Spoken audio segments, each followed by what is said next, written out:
လာပါငိမ့်ချင်တဲ့ကနေပြန်လဲကြိုဆိုလိုက်ပါတယ်လမ်းပြောင်းနေတဲ့လူငယ်တွေရှိလားဒီနေ့မှာတော့လမ်းပြောင်းနေတဲ့ဒီမှာပဲဘဝက stack ဖြစ်နေတာနဲ့ပတ်သက်လို့ဆွေးနွေးကြရအောင်နော်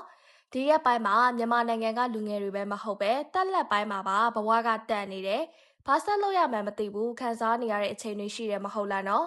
နိုင်ငံရေးစီးပွားရေးအခြေအနေတွေကြားမှာရုန်းကန်ရတာကတကယ်ကိုပင်ပန်းလွန်ပါတယ်တခါတလေမှာကိုယ့်ရဲ့အနာဂတ်ကိုမရေရသလိုခံစားရတယ်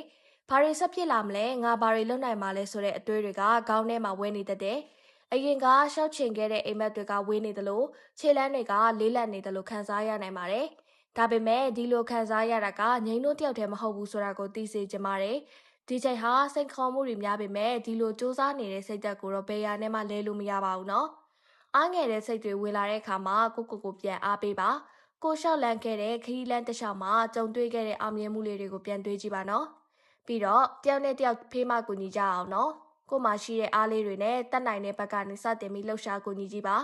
ငငယ်ရွယ်နဲ့ဒီလိုအခက်အခဲတွေကိုကြုံတွေ့နေရတာဟာတကယ်တော့ငိမ့်တို့ရဲ့စိတ်သက်ကိုပုံမခိုင်ပါစေဖို့အတွက်စမ်းသပ်နေတဲ့သဘောတရားတစ်ခုလည်းဖြစ်နိုင်ပါတယ်